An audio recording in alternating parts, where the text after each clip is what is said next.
Welcome back, everyone, to Daily DVR. My name is Axel. I've got a full crew here on me. I'm looking at 6 faces staring at me as I'm doing this intro. Check us out at Daily DVR, DVRpodcast.com.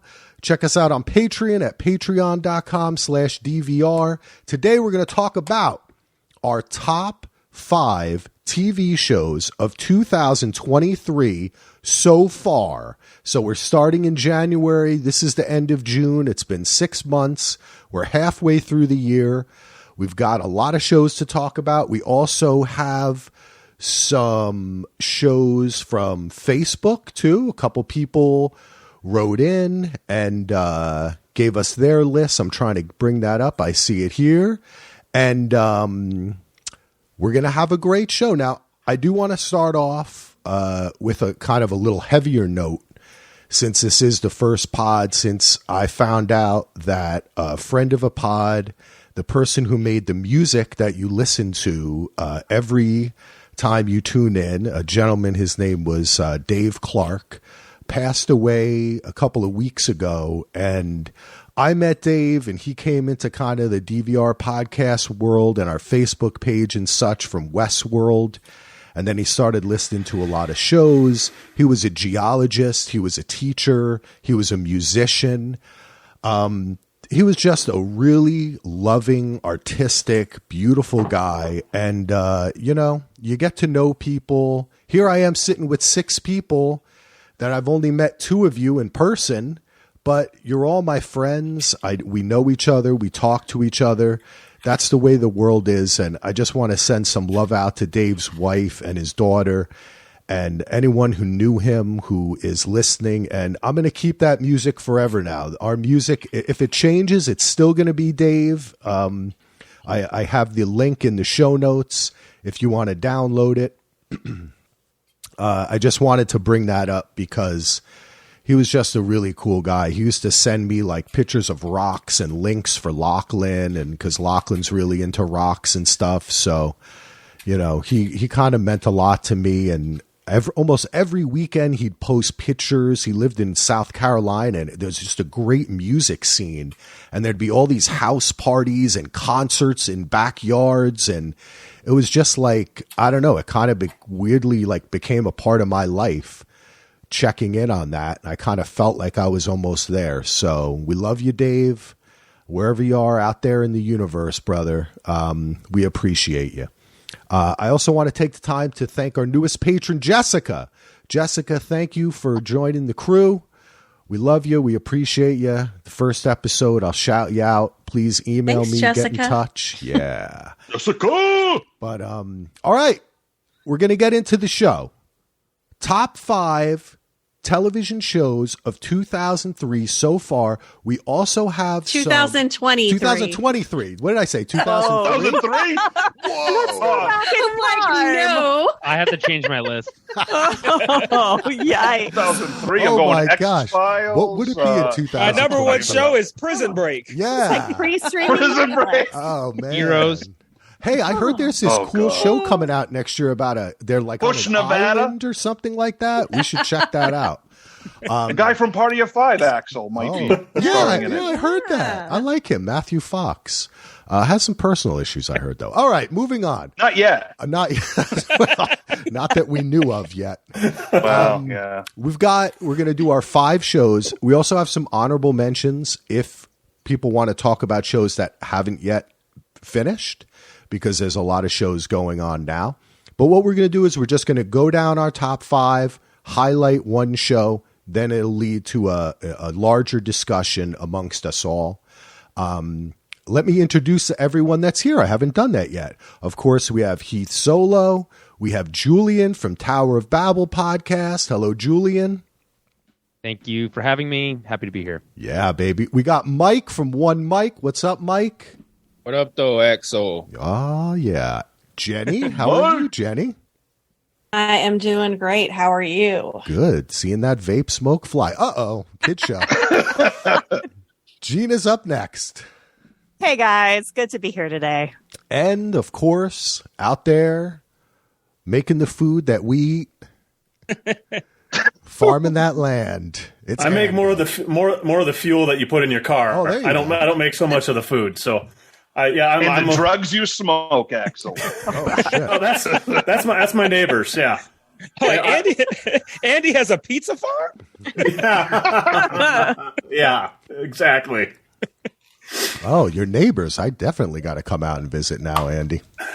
Yeah, it's there is a lot of it that's not exactly legal, but it is growing around here in places. Nice. All right, let's start it out. I'm going to go to our newest guest, Julian. I'm going to hit you up first with your list and any honorable mentions you have, and highlight one if you like. All right, so I'll start with actually listing out some honorable mentions first, and then I'll do my top 5. So, caveat, I know for sure someone's going to bring up The Bear Season 2. I watched The Bear Season 1 at the beginning of this year. It hasn't released yet here in Canada, which is my excuse. I could find it if I really wanted. I've heard really good things, and so I just wanted to say that the first season of that show is amazing, and I can't wait to watch the second season. So that's one. We'll make sure not to spoil season 2 now, because I wasn't going to spoil it or anything, but now I know you haven't even seen it, because I kind of assumed we all had. No, So, no. Don't. I'm going to bear that in mind, it. so I'm glad you said something. Thank you, Bear Sean. that in mind. I like that. I almost spoiled something in my intro that I was going to make a funny joke, so I'm really glad I didn't do that now. Okay, good. I usually great. do that on This is going purpose. well. That was not on purpose. Okay, so the other thing I guess spoiler for my list, which is that Mando, The Mandalorian Season 3 does not make my list. I just think it's not strong enough of a season. But it was still very exciting to have it back, so I just got to shout that out. I have other Star Wars to talk about. Star Trek Strange New World Season 2 just started. We're 2 weeks in now. Still a absolutely top-tier Star Trek show. They're killing it over on Star Trek right now. Best. Yeah. Picard Season 3 is on that list also. Just totally took that show out of the dumpster fire that the first 2 seasons were. So that's and made it extremely entertaining. Turns out we just wanted to see the characters interact. What a shock. And then surprisingly, maybe to some, but I put that 90s show here on my honorable mentions because maybe it's of an era. I loved that 70s show when I was a kid. And then what they figured out, the perfect recipe for that 90s show, which, by the way, a little jarring because they actually cast teenagers to play teenagers this time. So that's a little bit, it might be a little weird if you're coming off that 70s show and you have like full-grown adults but playing high school kids. But they figured out the recipe. The secret sauce for that 90s show is that the main characters are Red and Kitty, and they are absolutely hilarious. So Interesting. Shout out to that show. They were always my favorite part of the original. Oh, yeah. They are the best, the strongest performers on the show, but also, like, their energy is just so good. Kitty's especially. She's hilarious. Just perfect. Pitch perfect. It's like they never left the role. So, yeah, those are my honorable mentions. But here's my top 5. Okay? So, 5-1. Star Wars The Bad Batch Season 2. I'll get into that in more of a second. Then Shrinking, which is a show I haven't finished yet, but I've watched most of the season, and I'm in love with the show. So I can't say enough good things about Shrinking. From the creators of Ted Lasso, tackling very similar in the feel of it, like tackling these kind of maybe interpersonal issues in a very mature way, right? And then they add this layer of, hey, we have actual therapists in these lead roles now, so they can be even more kind of analytical in the way that they interact with each other and their own feelings. I just think it's very satisfying to watch nice people be nice to each other. Then Beef on Netflix, that first season of that show, the twists it takes are so wild. Just from the first episode, and then like halfway through the season, you're like, whoa, and then it gets even crazier. It's super stylish. I think the performances are very strong, very relatable. Great show. But maybe should be the name of the bear, to be honest. They should probably switch names. Then you got Ted Lasso Season 3. I think a lot of people love Ted Lasso Season 1. I'm a diehard fan of Ted Lasso Season 1. I think it's like a perfect season of television. Right up there with Severance Season 1. And season 2, I think, is a little rockier, and season 3, I think probably if you're ranking, it would be season 1, season 3, and season 2. Where it's also unclear what the future of the show is, if it's going to be a spin-off or what. It's hard to have a show called Ted Lasso if the main character is not on the show anymore, so that's a bit weird. But and Jason Sudeikis has been very vocal about saying that he was done with the show and wanted to kind of move on and stuff like that. But that being said, the final season, episodes are longer, the season's longer. Some of the things are a little bumpy. It's not perfect. It's very uneven, but the highs are super high, and I think that they totally nailed the landing. So big fan of Ted Lasso season 3. It was my favorite show the first year that it came out, and I still think about that first season all the time. And then number 1 is The Last of Us, which I think is just a perfect adaptation of something for television on HBO. Just a proof that it absolutely 100% you can take a video game franchise and turn it into a compelling drama or compelling visual storytelling that's not a video game, whether that's a movie or show.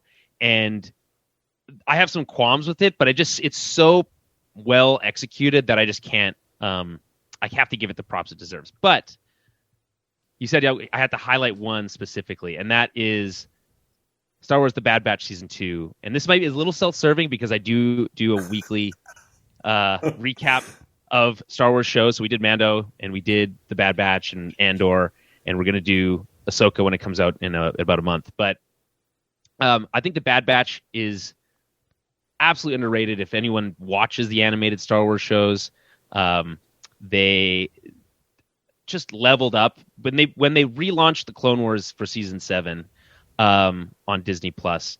The quality of animation just took this massive leap forward. It's so pretty to look at. Just the environments alone are breathtaking, but they've stepped up their animation skills. The performances are great. They have guest stars like Jimmy Simpson and like some absolutely stellar voice casts. Obviously, giving credit to D. Bradley Baker, who voices all the clones. But it is exploring this fascinating time frame in Star Wars where you're just post, the Empire's rise. The Republic just fell. What does that mean for the clones themselves?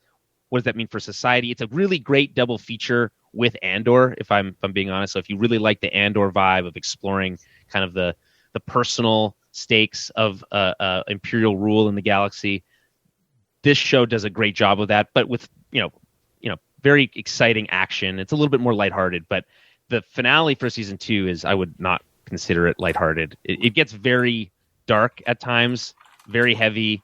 It handles some intense political concepts, and again, just looks amazing. So, spiritual successor to Clone Wars. First season's great. Watch the first 90-minute season 1 premiere. It's like a little mini Star Wars movie. It's great. If that doesn't, if that doesn't get you, I don't know what will, if you're a Star Wars fan. And then season 2 just takes things to another level. Also a little rocky. There's some lows, but the highs of this season are just so high that I have to shout it out. Because again, I also figured that no one else would shout this show out, so that's why I had to kind of rep it. So yeah, that's my list. Nice. Better. Quick question ahead, for Julian. Yeah, I just want to. I'm presently watching Bad Batch. Yeah, I am not through season 1 yet. Okay. I think I'm beyond the midway point though. Season 2, better or worse than season 1? It's better. It's better, but also worse. There's elements of it that are worse, like certain episodes where they kind of take a detour early on in the season, especially feel a little directionless. But about halfway through season 2, maybe a little bit less halfway through, there's a really amazing episode in like the second episode of season 2 of The Bad Batch that they kind of start picking up on those threads a little bit more heavily in the back half, and it gains a lot momentum. And again, the finale of season 2 is so intense, and it's a 2-part finale. And what it does to set up the season, to set up season 3 is intriguing. It's just super cool. I just can't help but that's like the only word I can use. Like, oh, here's more clone commandos. I don't know if you forgot about those, but there's some of those here. Those are really cool. Hey, oh, here's an alien homage. Isn't that in Star Wars universe? Isn't that cool? Like, it's just like cool stuff happening all the time with cool characters. Yeah, I like that. You know, I'm a fan of the Star Wars. I watched most of the Clone Wars, and I did watch. I think I may have watched that long first episode of Bad Batch. One of the things with me though is sometimes with cartoons, it's just too frenetic. You know what I mean? Like it's like talk, and then like a 15-minute battle. Is this a lot? Is this I think very it's much more balanced than that. Okay, it's much more balanced than that. It's very the first season less so. I think they hadn't really nailed their characters as well as they do in season 2, and then season 2 especially does a lot of character work, and it really pays off. Nice. It's still, I would say, it's not an HBO drama in its character exploration, but they do the work to kind of establish who these unique characters are. They're clones of each other, but they're unique, right? And then what they mean to each other, and then of course how that plays as things kind of start heating up, as the empire starts closing in. What does that mean? So yeah, again, season 2 is very strong. I can't. Cool. It's sitting at a 7.8 on IMDb, the show as a whole. But if you look at like its individual episode ratings, like its season finale is a 9.1. There's another 9.1 a couple episodes before that. There's a 8.7. It's like an 8.9. It's like top tier Star Wars stuff. This is Dave Filoni with doing some of his best work. All right, so tell us again your 5, Julian. Okay, Just so from 5 to 1, Star Wars: The Bad Batch. 4 is Shrinking. That's on Apple TV Plus. 3, Beef on Netflix. Ted Lasso season 3, Apple TV Plus, and The Last of Us on HBO. All right, a lot of Apple TV Plus over there, baby. Yeah. All right. Well, moving on. We'll get to talk more about a lot of shows. Let's hear what Gina has to say. Gina, what are some of your honorable mentions and what is your top 5? Oh, You're can't muted. Hear you, Gina.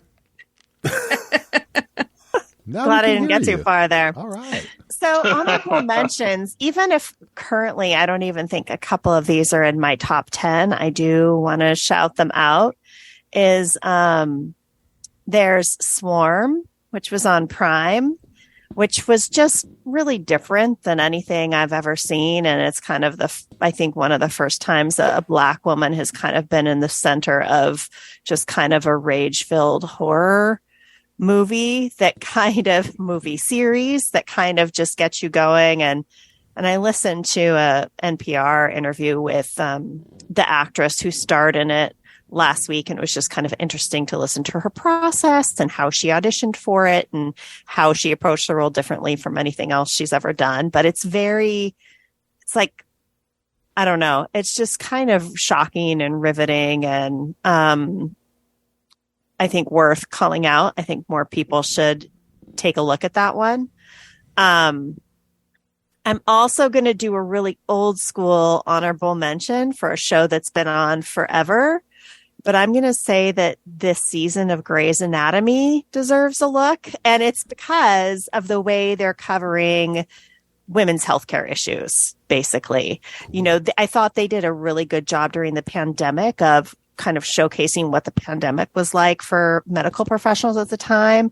And I think they've done a really interesting job with kind of bringing women's health issues and reproductive rights to the forefront this season. So I just want to kind of call that out, give them props for that.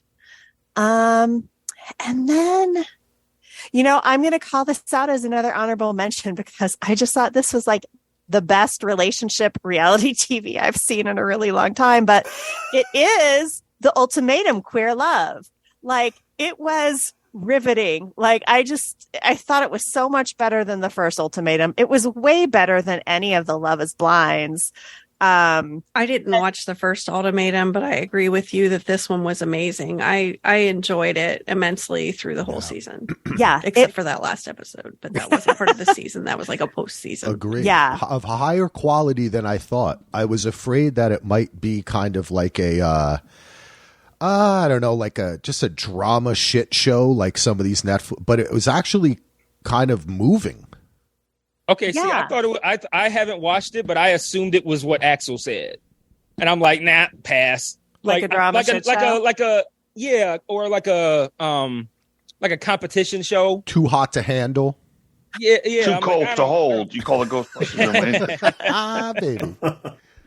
I mean, So you think I like it, Gina? Because you know what I don't like a lot of reality, but you know what I do like. Like if I go am I gonna like it like Love on the Spectrum? I don't think you'll like it like Love on the Spectrum, but I will say like these women and people are, because I think some are their thems, but they go into this really in like looking at their past shit, looking at their habits. Like they're very invested in the relationship aspect of it. And I think that's what's fascinating is it's rare on any of these shows to see people going into something like, I want to do work to, get to my person in the end. Like we're doing this to make sure we're right for each other, or hopefully we're right for each other.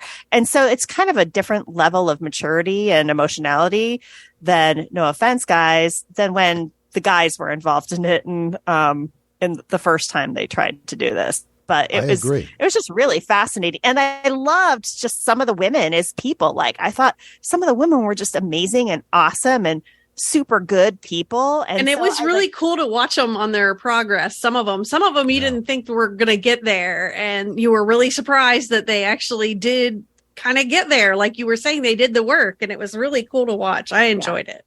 And there is always... Can someone tell me the concept of this show?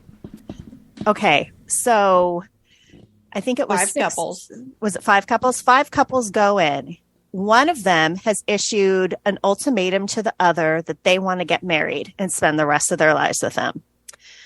So what they do is they go into this, and for like a week, they're dating everyone. You have to say, though, that the other one refused. The other one said, I'm not they weren't ready. really into It's an ultimatum. Yeah. Like I need to know so we can I can go forward and find somebody else, that. or They're pretty the other person specific. already 3 said, weeks. Yeah. If the other person already said no, what are they accomplishing on the show? Trying to work on it, man. I still want to do it anyway, so let's go on the show. Well, and it's also to see if the person that's issued the ultimatum might be having second thoughts, like, oh, maybe this isn't the person I want. Maybe there's someone better for me. So they like date each other for a week. It's like a lot of that kind of just like, drinks and pool time and walks and whatever. And then at the end of the week, not quite yet. Wait, what? Whoa. Shut up. Spoiler. And then at the end, that's a plot point, actually. Like, let me start watching this right now. No, I'm just at the end of the week, they all say it's 3 weeks and then 3 weeks. Well, the first week they date, and then they have to pick someone that's going to live with as their spouse for 3 weeks. So someone that's not the person they came with. Yeah. So then you have these 3 things, and they live together as like a married couple, and rules are rules, whatever. And then at the end of that 3 weeks, they move back in as a married couple with the person they showed up with.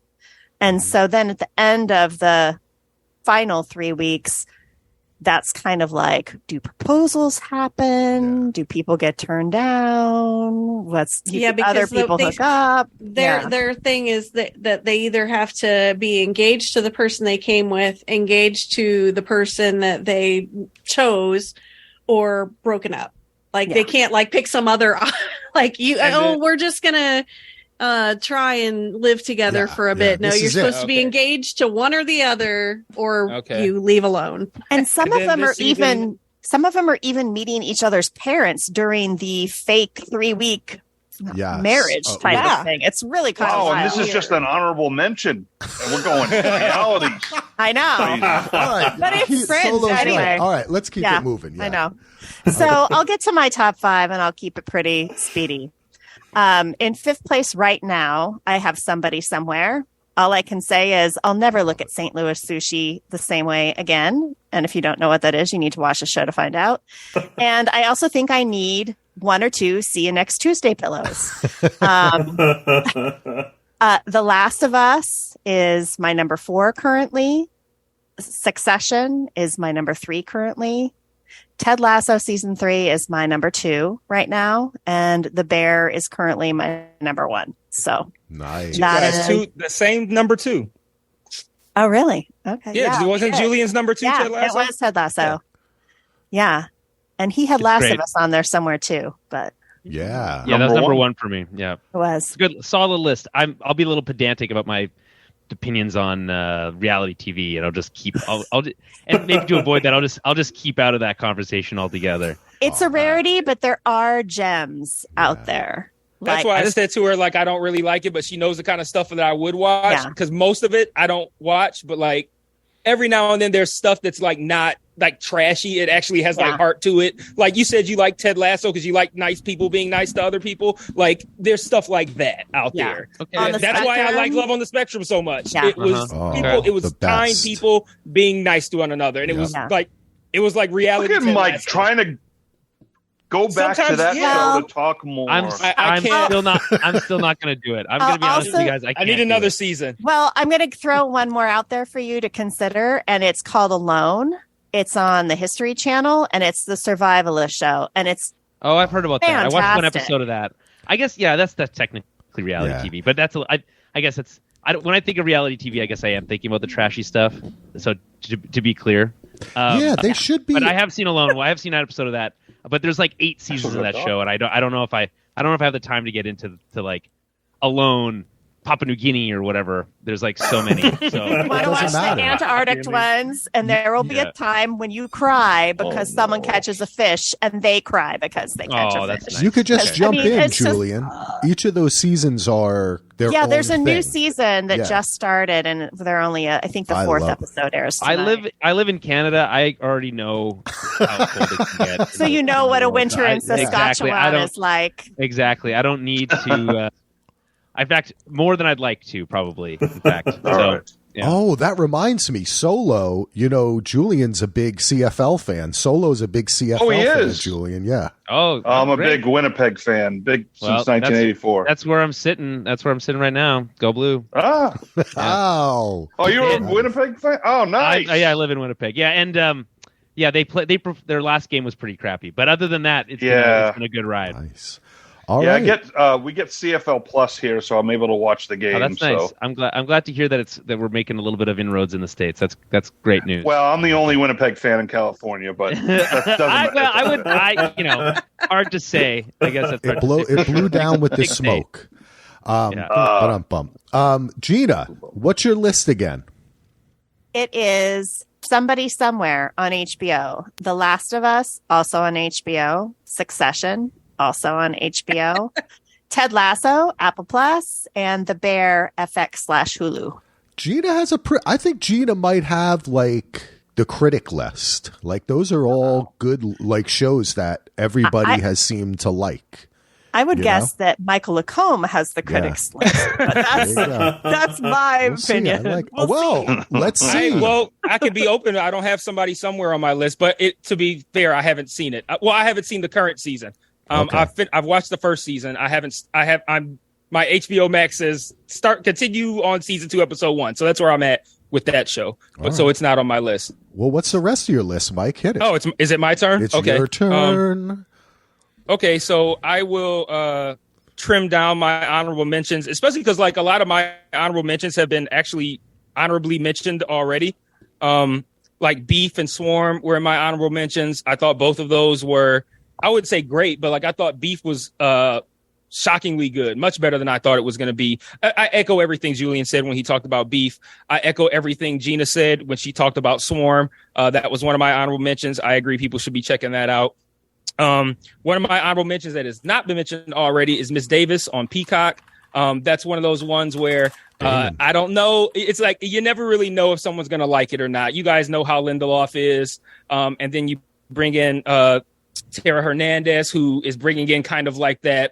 What she did, like Young Sheldon or some shit, or like Big Bang Theory or something like from that range. So like you get this mix of like Lindelof shit, like kind of like weird, like what the fuck is that? What's going on? And then with like a quirky kind of comedy as well. It's a really unique story, really unique style of storytelling. Like I said, like you know what you're getting from the Lindelof perspective, but a lot of that stuff, I feel like Lindelof gets better and better with presenting things in the way that he presents them, but like kind of like giving you a better balance. Like one of my issues with The Leftovers when it first started was I felt like it leaned way too heavy into the, like being weird and confusing and not providing enough answers to kind of like balance all the questions that it was creating. And it kind of moved into that direction in the latter half of season 1. And then we all know more, yeah, it found itself. Exactly. And then season 2 and season 3, we already know. So I feel like Lindelof now has that balance, right? Like he kind of knows how to give you something that's going to keep you interested and invested. That's like, oh, wow, that's interesting and weird or interesting and compelling, whatever, but also still give you enough answers to where you're not just like, okay, now I just feel lost all the time. So like I said, really creative, really fun. But like I said, I never really know if I can recommend it to somebody because somebody else might watch that and be like, this is too fucking weird or whatever. They might not like it. But a lot of you guys know how Lindelof is.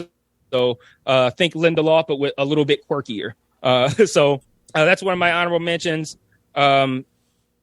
It's weird listing this as an honorable mention because I would expect it to rank very highly, but right now when I made my 5, it didn't make it. But Dave season 3, you guys know I love Dave. Dave season 3 was again incredible, just like season 2. A little bit less so than season 2, but still really, really, really, really good. Love that show. And then my final honorable mention is 2 more. But I just want to cite this one because I think Julian talked about it already, was Shrinking season 1. I echo everything he said about that. I thought Shrinking was great. Yes, so I'm not going to add anything to that. I thought Shrinking was great. And it's presently an honorable mention only because we're stopping at 5. But if I made a 10, Shrinking would be in it. And I wouldn't be surprised if Shrinking stays in my top 10 by the time the year is over. That's how good I think Shrinking is. This is some of the best I've ever seen Jason Segel. I don't always love Jason Segel, but this is like the perfect role for him. Jessica Williams, who starts with a small role in that show, but it gets bigger, is really, really funny. And Harrison Ford is grumpy as hell, but it works here. So yeah, that's another show that found its footing, but it found it quickly. They realized like quickly that Jessica Williams, they realized quickly that Jessica Williams' character and I can't remember the actress's name. Yes, Liz. Yeah. Like I was like when I was reviewing that show early in the season, I said I'm like I like what I'm seeing when those two are together, and it's like the show heard me, and from like a certain point on, they kind of like connected those two together, and those two were an incredible pair. Like they were so just funny as fuck all the time. So god, that show found its footing pretty quickly. And yeah, it was really good. And then my last honorable mention that I wanted to talk about was Kunk on Earth.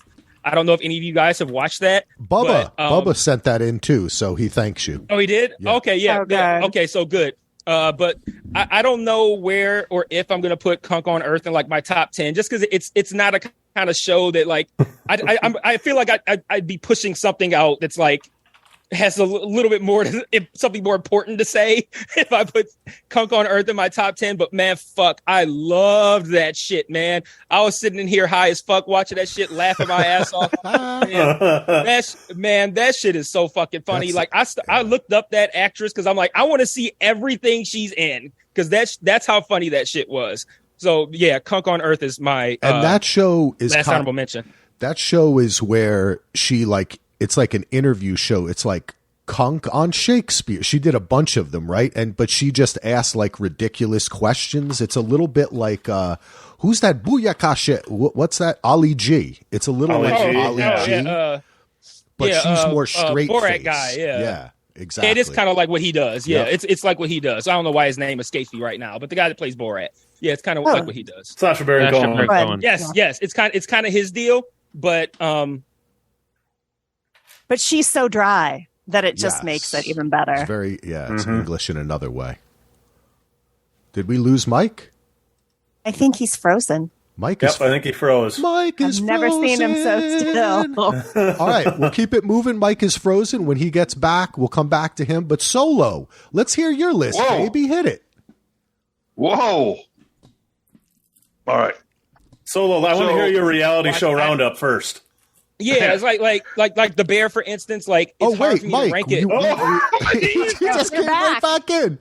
You were frozen for like a 30 seconds. We lost you on Kunk on Earth. So, okay. All right, start after Kunk on Earth. What was the last thing you heard me say? Kunk on Earth. We talked about it, and yeah, we can go on from there.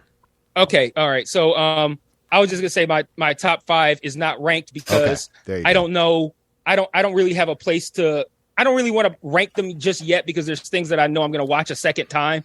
So, like for instance, I'm gonna watch The Bear again with my wife. So, like if I sat in front of you guys, I'm like, I put The Bear at number 3 or something like that. Yeah. Then I watch it with my wife again. I might be like, now I want to put it number 1, and I just told everybody 2 days ago it's number 3. So like, I don't know. I didn't want to rank everything because it feels everything feels mostly kind of fresh to me, even though like The Last of Us, for instance, was in like January, but like it still feels fresh to me. Anyway, so my top 5, obviously The Last of Us is in there. We've talked about that. I'm not going to use that as my one to highlight. The final season of Barry is in my top 5. Obviously, the second season of The Bear is in my top 5. You guys know how I felt about season 1. I was very much waving the everybody needs to watch this shit on the fucking weekend it first came out. I love everything about that show.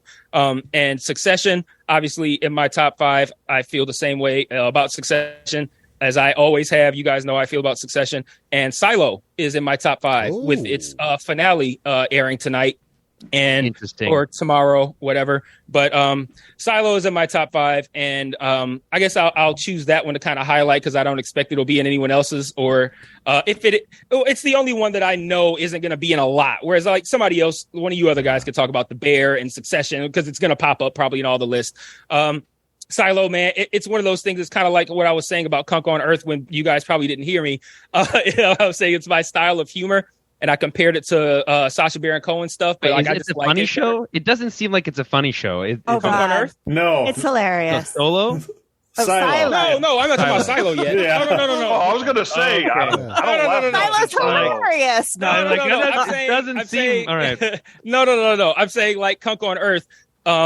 It's hard. Like I don't really know if the style of humor suits everyone, so I can't necessarily say, Kunk on Earth is going to be great. You're going to love it because you might not like that style of humor. So I was saying it's more my style of humor than say Sacha Baron Cohen stuff, which I also like. So my point about Silo is that Silo is just like, it's just my jam. It's the kind of shit that I just really like. Really good hardcore sci-fi.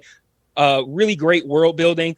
The world building on this show, man, I just fucking love it. Everything they introduce, I'm like, oh, cool. What does that mean? Where does that come from? When are we going to learn more about that thing? Like, people might find the pacing a little bit plotting, but for me, like, I feel like they give me enough intrigue to keep me invested every episode. I never feel like every episode feels so quick to me. Like, I feel like it's over in like 30 minutes because everything is so compelling. I'm so invested in the mystery. I'm so invested in the world. I just find it incredibly compelling. Like I'm sitting here, it's 4:00 here on the East Coast, and I'm just sitting here like I can't wait to watch this fucking finale tonight. And if you're a sci-fi nerd, I guarantee you're gonna love Silo. Yeah, Apple TV is just crushing sci-fi right now. It is. When Foundation comes back next month, I'm sure that's gonna be great too. So that's my 5. We Andy and I talked very much about a critics list. Like you to say it. I like it. Andy and I talked about Silo, and Solo and I talked about Silo. Silo's a great show. A little slow. I expect it's going to end up on a lot of year-end lists. I think so too. A little. I will say it's not. Maybe I was thinking that would make my list. I'm not quite sure. Even at this point, we're on the podcast, but because it started off so fast, and I kind of feel like it came around back to where it started. You know what I mean? Like I feel like yes, I agree with you. So I know what you mean. You have to love the world. You have to love the production design, the feeling. Yes. There's an entire episode about stopping a huge centrifuge, and it's very technical. So it's like the best episode of the season. I thought so too. I love that episode. That was great. Yeah, that was episode 3, man. I love that one. Exactly. If you're not into that, you might not love it. But I think Rebecca Ferguson comes alive. Her character comes alive. So yeah, Silo's a great one. So what's your top 5? Oh, go ahead, Andy. I was going to say most of the complaints I've seen with Silo are people that have read the book and they're upset about changes that were made in the adaptation. Book readers, go to hell. Yeah, that's not necessarily what's in the show. I think I've never read anything, but the show is great. Yeah, like, you like the world, it's worth watching. For those sure. people, I can't get with those people are watching the show and judging it as an adaptation and not as a television show on its own merits. And totally like, new that thing. Irritates me. Yep. Like, I don't give a fuck. It's two if it's like different a book or not. mediums. Yep, Yes, exactly. it Two needs, different is this mediums. a You good TV can show do, or not? I I don't give a you fuck can do how so well they much adapted more the in a fucking book. thing that you give a Yeah. fuck about from the Yeah. book. Like, I don't care. Yep. Is it a good TV show or not? Come on, you But could like write. Axel asked me to repeat my top 5. Yes. The Last of Us. It's not ranked. The Last of Us, Barry, Silo, The Bear, Succession. That's my 5. I do imagine that even though I do love Silo, I do suspect it probably won't remain in the top 5. Like by the time the year is over, it'll definitely be in the top 10, but I doubt it's going to stay in the top 5. Like if I did rank them, that would be number 5 probably. Okay. All right. So far, I think all 3 people have listed The Last of Us, right? We have 2 Yes. Bears and 2 Successions. I think that's Yes. 2 Ted Lassos as well. and 2 Ted Lassos. 3. And the 3 2. Ted Only Lasso. 2. Yeah, 2. Sorry. Okay. I Sorry, like it. I can't count. Well, Julian. Solo. Let's see what. Anything All after right. 2 is hard to count. I understand. Yeah. All right. Well, Solo in his honorable mentions will go Silo. Yeah, I don't know where this is going to end up. I have a love-hate relationship with Silo on Apple TV Plus, but I'm intrigued. I listen to Bubba and Catfish's pod. I'm into it. I'm pissed off. They got rid of, well, I don't want to spoil, but characters I loved, and then all of a sudden, oh, see ya. But great show. I'm eager to see where it goes, so it's an honorable mention right now. My first ever reality show, honorable mention. I don't think it's going to make the dying top inside. 10. These fucking reality What shows. is going on here? Julian, I hate reality shows. I do get sucked in when my wife watches 90 Day Fiance because I'm working on the computer and then I'm like, oh, this girl's this guy's an idiot. It's not your fault. It's designed to be that way. It's designed to hook you, even though there's nothing actually happening. Well, I hate reality shows, Julian, because as an actor, when we had our actor strike years ago, that's when all these reality shows started getting pumped out because non-union, cheap, and then everyone loved them, and I was so mad. So I will forever hate reality shows. But I do like, on Fox, Special Forces World's Toughest Test. It's basically the Navy SEAL training. You got Dwight Howard, Mike Piazza, Damian Amendola, Britney Spears' sister who cried, Mr. Kids, and left early.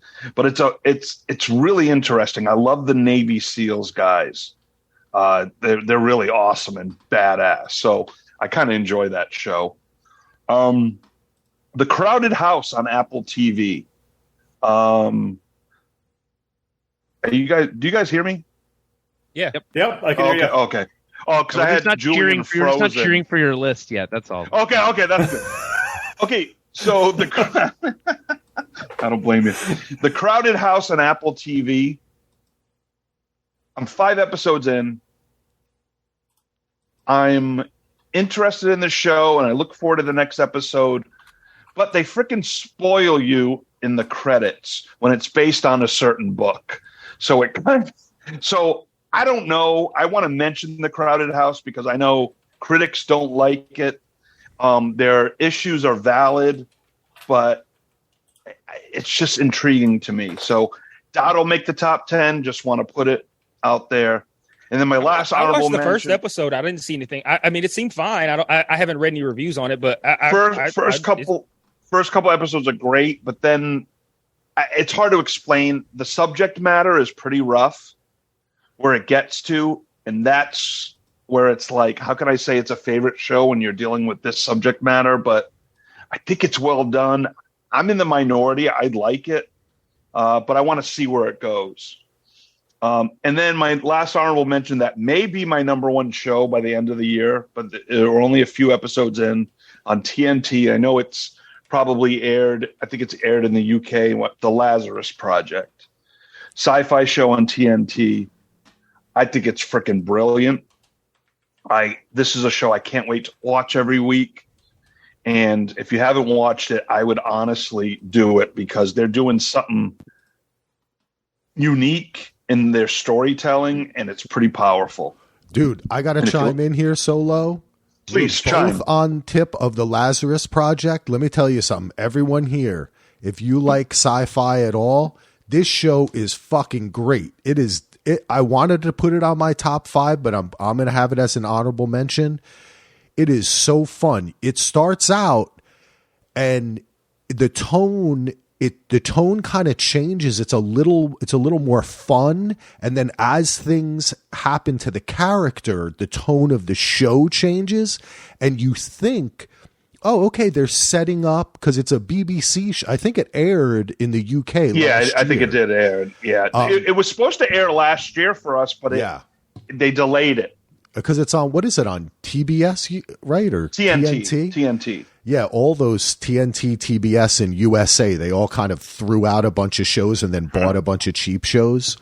But anyway, it is a serialized show. You think it's setting up as a kind of monster criminal of the week type thing, but it gets deep, man. And it is big time. I don't think it's a spoiler to say, because it gets kind of right into it in the beginning that it's time travel-y. So if you're into that stuff, which I know Brett is listening and he is, then AI, you better watch this show. That's all I'm saying, baby. Yeah, Lazarus Project. Yeah, no, it is. I think it's the best show on right now, and it's only not in my top 5 just because it hasn't finished. So in case they go off the rails and it sucks the last half of the season, I don't want to be committed, to a one mic top 5. Oh, it's it's going to be high on my list as long as they keep it going, because I don't want to give it away, but it's just what they're doing and the character work they're doing. It's phenomenal.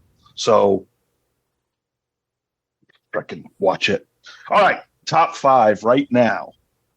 And you guys are going to love this one. Number 5, Law and Order SVU season 24. No way. Yes, I'm telling you, this show has been on 24 seasons. The cast has dwindled. They got rid of Kelly Giddish. They wrote her off, but they at least gave her 7 or 8 episodes. But they do this BX9 plot where Olivia Benson is about to get assassinated in the street. They do great crossovers with organized crime, great cases. It's one of the best seasons ever. And I'm just telling you, Law and Order SVU. Number 4, which I want to talk about, I'm just going to mention it here, but I'll come back to it. Apple TV Plus, Fatal Attraction with Lizzie Kaplan and Joshua Jackson. I'm going to come back to it. Axel three, me and Axel covered on Paramount Plus, Rabbit Hole, the sci-fi thriller with Kiefer Sutherland. Me and Axel talked the other day and was like, when you podcast about a show, it's tough to separate church and state when you're doing a top 5. But this show had me thinking. It's Kiefer. It's not Jack Bauer. It's a different character. It had a great cast, and the finale I absolutely loved. I thought the finale was great. So that's number 3. Number 2 is a show that I believe is Sky or BBC, but HBO Max picks it up. It's called CB Strike, and they had season 5. And it pretty much, J.K. Rowling wrote these detective novels under a male name because she didn't want her name out there. They turned it into a series, and it's basically a war veteran who lost his leg, is now a private investigator, and he starts to get hired to solve murders. And Tom Burke, who is in the Lazarus Project, but you might have known he played Orson Welles in Mank, the David Fincher film. Yeah. Oh, yeah. But he's great. I guess I started watching this show while I was working on my film, and I had my character I was playing and Tom Burke's character kind of were similar.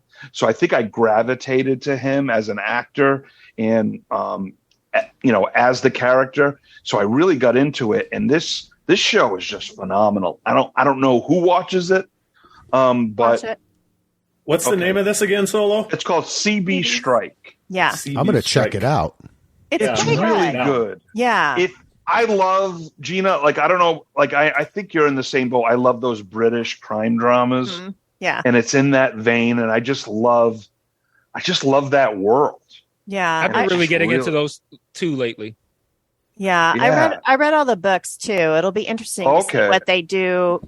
There's another book coming out in September, but it'll be interesting to see what they do with the book that came out last year, because it was very complicated to read, because a lot of it, the back of it, is happening like in a chat room.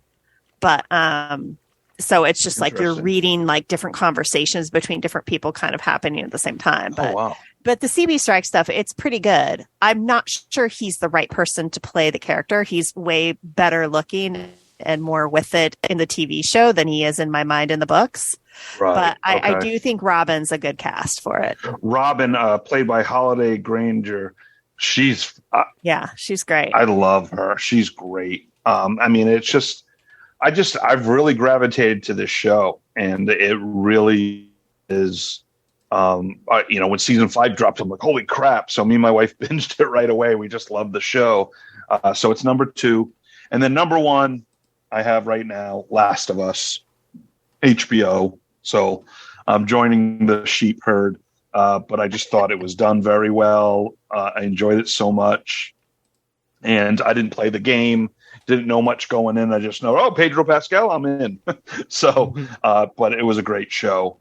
Will it stay at number 1? I don't know, but I see it in my top 5 by the end of the year. But Fatal Attraction, I didn't want to watch it because I've seen the movie and I get very uncomfortable with affairs. So yeah, no, I haven't watched the Affair, the TV series. I don't know. It's just Solo doesn't want to watch someone cheating in front of his wife. Yeah, I get very uncomfortable with that. Hey, man, couple watching TV, weird. Sometimes shit hits you. You know what I'm saying? Like, there's some shows where we're I don't like affairs. Maybe we should have watched this right now. And I don't like people in someone else's office trying to get something, and they're looking at the door when they're coming in. Like I get all freaking bothered. But no, Fatal Attraction. What they did was they have 2 timelines: what happened, and then the future. And so I was like, the first few episodes, it's about the affair and different things, but they really get into a murder investigation and these dynamics. And I'm just like, oh my God, this is actually really good. And then there's a couple of big twists at the end of the season that I did not see coming. And it was just, I thought it was executed very well. And the young girl who plays the daughter is amazing. And then Amanda Peet plays the wife. I love me some Amanda Peet. And she's in it. So really good cast. Joshua Jackson, big fan of. He's just really good in this too. Cool. And it's just one of those shows where I was like, I didn't think I was going to like it, and I ended up loving it. So is that on Amazon, Heath? It's on Apple Paramount Plus. Paramount, yeah, could be on. Okay. I remember seeing that, and I, for the exact same reasons as you, I didn't watch it. I was like, I've already seen the movie, and I don't really like watching shit about affairs, so pass. And then also, I don't know, I wasn't really drawn in with Lizzie Kaplan and Joshua Jackson, even though I like them respectively as actors, and I don't avoid anything that either of them is in. For that movie, that pairing, I was like, I don't know if I'm really interested in that. And yeah, so I don't know. It's that's well interesting that you done. ended up liking it. Yeah, I was shocked too, because it was one for you, one for them. It was my wife wanted to see it, so I'm like, okay, we do that too. Yeah, and I was like, by episode 3 or 4, I'm like, can we watch the next one? Like, I was so into it. I asked if it was on. I asked if it was on Amazon because there's a lot of stuff that's been on Amazon where it's like, I feel like Amazon does what FX does, and they really give creators a lot of freedom to do some interesting things. They do. But I just feel like anytime I watch them on Amazon, I always feel a little bit disappointed. Like, oh man, this had a really good concept, or oh man, this was really creative and unique. Too bad they didn't really put any effort into anything else. And it's like, right. That's why I asked if it was on Amazon, because I'm like, that might have been why I looked at it and was like, pass. Because I'm just like, oh, and it's on Amazon. They keep fucking up stuff. like they got Swarm. I thought Swarm was good, but Yeah, there's a lot of stuff that they've done that I was like, oh, this looks really cool and creative and fun, and like Dead Ringers. Did any of you guys watch that?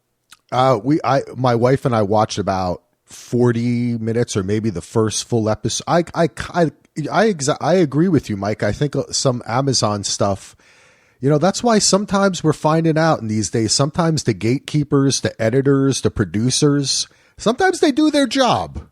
And you know what I mean? And they kind of steer people. This is what audiences want. Because I feel like a lot of that, like Citadel, which was a total disaster. That was like tray garbage. Yeah. I wanted that to be the greatest thing railed. ever. I didn't even bother watching it. It got so good. railed. Not good. Yep. It's so stupid too. They have an actor and actress who both have amazing natural accents, and they make them speak American, and they both sound really weird. And it's supposed to be a worldwide. It just, none of it made sense. But anyway, back to your list, Solo. All right, and just so you know, I will be going on audio only soon because my battery's going to die because I'm doing it on my phone. But anyway, I'm still going to be here. So and I'm looking forward to coming up True Detective season 4, of course, whenever that drops. And the Justified is coming back, baby. Yeah. And it's in my city. Awesome. Yes. I get Justified and it's in my city. Like, I'm ready for that one. But yeah, they're doing the Detroit story. I hear that book is phenomenal. So me too. I'm really excited for that one, man. Yeah, I'm like, I just love seeing some Timothy Oliphant walking with a cowboy hat with a gun. I'm in. Yeah. But the only thing is like Mando season 2. There you go. Yeah, right. I'm preemptively kind of disappointed that I'm not going to get to hear Walton Goggins say Raylan's name. I love hearing that, man. But I'm getting my Walton Goggins face. He'll have to have a cameo. He's got to show up at least for a cameo. You got to have Mike? You know what, Mike? We did Cold together, so who knows? What was that? Oh no, the line at the end of the we did Cold together. We did Cold, yeah. Yeah. No, I love Justified so much, and I can't wait for that to come out. So just to recap my June top 5 so far. Number 5, Law & Order SVU Season 24, and NBC proper. Number 4, Fatal Attraction, Paramount Plus. Number 3, Rabbit Hole, Paramount Plus. And number 2, CB Strike, Season 5, HBO, and I think it's on Max. And then number 1, Last of Us, HBO and Max.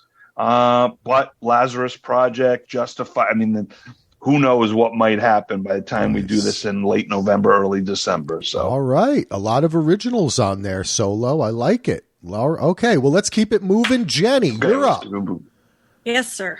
My unfinished honorable mentions are Outlander, which it just started up. It's only had 2 episodes this last season, and I love it. I love the stories. I love me a period drama. Plus, I've read all the books, so I'm like, and the actors they have playing the roles are just like chef's kiss to what they are in the book, in my opinion. So, yeah. Star Trek Strange New Worlds. I just started watching that, and it's been great so far. We're only a couple episodes in again, and one that hasn't started yet, but I know it's going to be fantastic. The Witcher. Oh yeah, that's love it. I'm so curious how they're going to handle this Henry Cavill transition situation. So well, weird. we at least get this last season with him. Man, he's so and who is awesome. it they've replaced him Liam with? Hemsworth. I don't remember. I don't remember who it is. Someone either. not as Not interesting. memorable. Yeah. Liam Hemsworth. Great. Oh, I stand by my tell me comment. now. And that's the third best Hemsworth. Yeah, that's the least of the Hemsworths. I actually like Liam Hemsworth, but he's just not nearly as interesting as Henry Cavill. That's the one that was in the Hunger Games, right? Yep, Yeah. that's Hunger Games Hemsworth. Okay.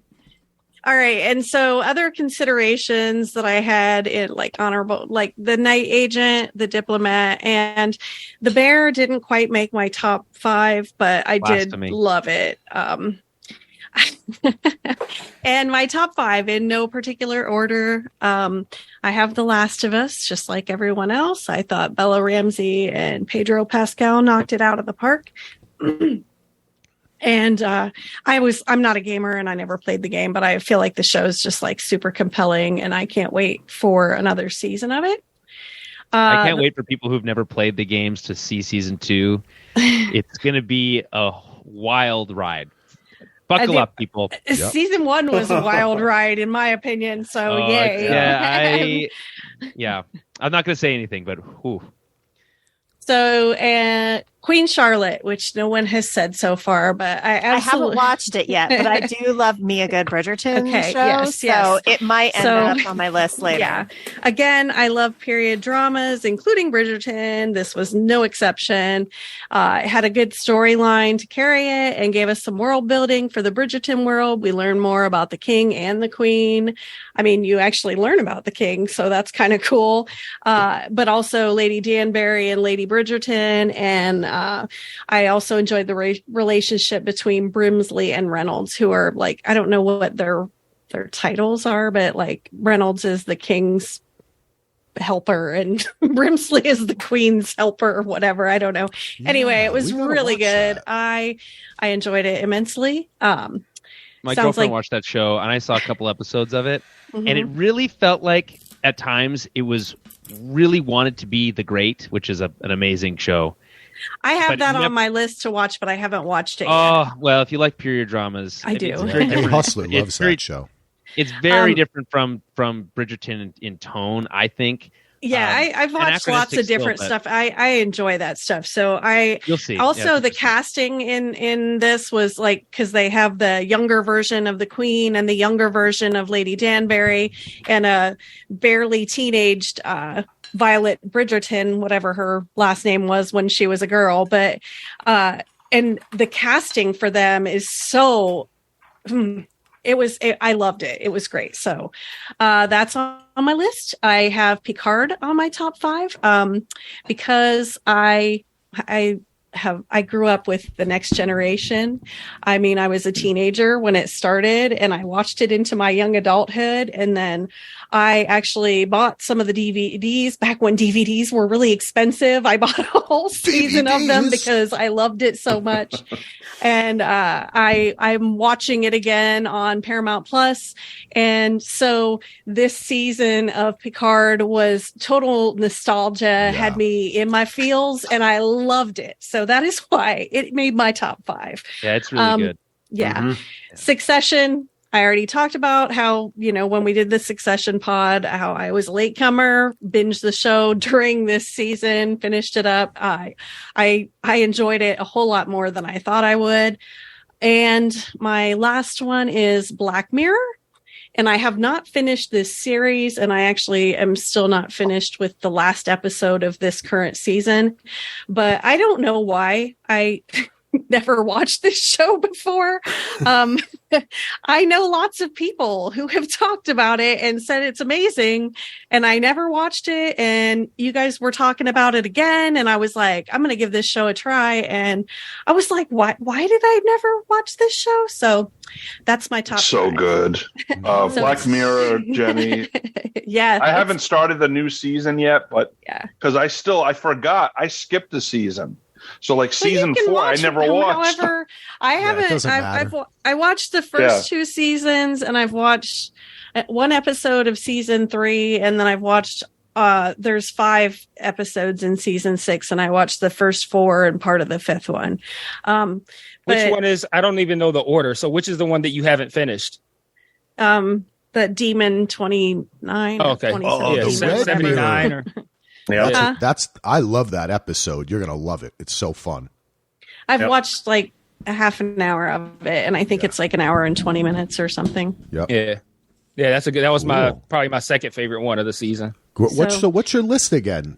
My list is The Last of Us, as we all have, which is on Max or HBO, and Queen Charlotte, which is on Netflix, and Picard, which is on Paramount Plus, Succession, which is also on HBO/Max, and Black Mirror, which is on Netflix. Nice. Great list, Jenny.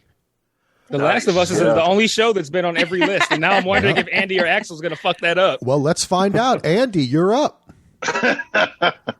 Well, I'll try not to fuck everything up. I don't really like editing his list to put The Last of Us on there now. Yeah. Hold on, I got to change my notes quick. I I don't really, like everybody else, I keep track of what I watch during the year, but I don't really rank during the year because I tend to have a really bad recency bias of myself, where I tend to overrate things right away, and I need time to think about things. So kind of how I do it is have that. Yeah, I know. Well, I will try. I try to freely admit it. A lot of people will not. A lot of people don't, but everyone does that. So basically, what I kind of do when I rank is I'll put like a star next to ones that I know will be in contention for my number one. And there's only 2 shows that I have that, but the rest are kind of loosely ranked. As of right now, like my honorable mentions, Last of Us is an honorable mention. Picard and Strange New World. Star Trek is just back with a bang. What Julian and Jenny said about Picard, especially, I mean, it's perfect. They Lower Deck said it too. Yeah. Oh, and Lower Decks, which I've gotten into, which I also really love. That's there. I've always been a huge Star Trek fan, and it was not always because I fell out of it for a while, but back they're great. Mrs. Davis, I enjoyed, but like Mike said, it's almost impossible to recommend that to people. I still don't know how much I liked it. I'm still thinking about that one. Mando season 3, I thought was a step down, but still an honorable mention. Silo, I really enjoying. Ted Lasso season 3, I didn't like as much as the first 2 seasons, but I still enjoyed it, especially near the end of the season. Barry, Somebody Somewhere, Black Mirror, all honorable mentions. My top 5, and they're a very loose order. Number 5 is Poker Face on Peacock. It's the Ryan Johnson show with Natasha Lyonne. It's a murder mystery of the week thing. If anybody hasn't seen it, it's a lot like a new version of Columbo, where you see what happens in the. Mentioned it. I forgot to mention on my honorable mentions. It is really, really, really, really good. Yeah, the first episode. Yeah, this is funny because like I didn't read all of my honorable mentions, but like you guys have all mentioned stuff, and now Andy's reading his whole fucking list of everything. And I'm like, man, I could have mentioned stuff. Like I watched Rabbit Hole is currently in my honorable mentions. Yeah, it's Poker Face is currently like you guys have mentioned stuff that I didn't mention, but he waited an hour to talk. So, so yeah, like I said, Poker Face is number 5. If you like Natasha Lyonne or murder mysteries like Columbo, and there's some great cameos. Star City's Tim Russ makes an appearance. A great, awesome. Yeah, baby. Yeah.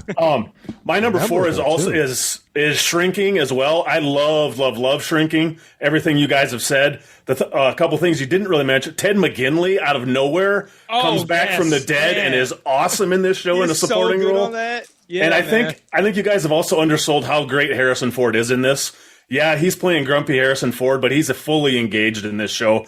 And then the last 25 years, he hasn't always been that way. I loved him in this. My number 3 is the one I'm going to talk about in depth, but I'll come back to that one. And my top 2 that are in contention are Succession and The Bear. Succession, Axel and I podcasted almost every episode this season, and I've talked in depth with almost all of you about it. So all my feelings on that. And The Bear, I'm not going to spoil anything because not everybody here has seen it yet, but I haven't, Ando, but I got to do a bit. Yeah. I think you'll love The Bear. The thing that I will say about season 2 of The Bear, it does in some ways, I think, what Ted Lasso did this year. What a lot of people were disappointed in Ted Lasso, the ones that were disappointed, a lot of them that I've seen were disappointed because there wasn't enough Ted and it was more about the team. I think The Bear also does that this season. It's a lot less about Carmi, the main character. It's about the whole team. But I think it does it in a way better way than what Ted did. I love season 2 of The Bear. It's fantastic. I also just finished it a couple days ago, so I might be a little... Yeah. As someone who hasn't seen the second season yet, what you're describing, I also had that problem a little bit with Ted Lasso, where Ted Lasso took the titular character took a back seat for a lot of the season. But yeah. I think Carmi's not that interesting, to be honest. I'm actually excited that there's more getting into the rest of the. He's my least favorite character. Well, not my least favorite, but he's one of the least interesting characters I think in the show. Totally. So, and the rest of the supporting cast, they really up their story. I mean, it's great. You're gonna love it. My number 3 is the one show that Axel and I talked about it a little while ago on our Black Mirror podcast that we did, and I don't know if anybody even made it to that point. It's a show that really came out of nowhere for me. Like a couple of you guys, I also am not a reality show fan at all. This isn't really reality, but it kind of is. It's called Jury Duty. This thing was on Freevee. I heard good things, Ando. I heard it was on. It was on Freevee of all places for a while, and then now it's on Amazon Prime, so you can watch it commercial free, unedited. If you don't know the premise, it's basically a jury trial, kind of like in the form of The Office, but I would say almost more like the Ricky Gervais Office, where there's comedy happening, but it's also seems to be serious. But the big thing about this is one of the people cast doesn't know it's an act. He doesn't know he thinks it's a real trial. So it's combining a reality show in this really well written.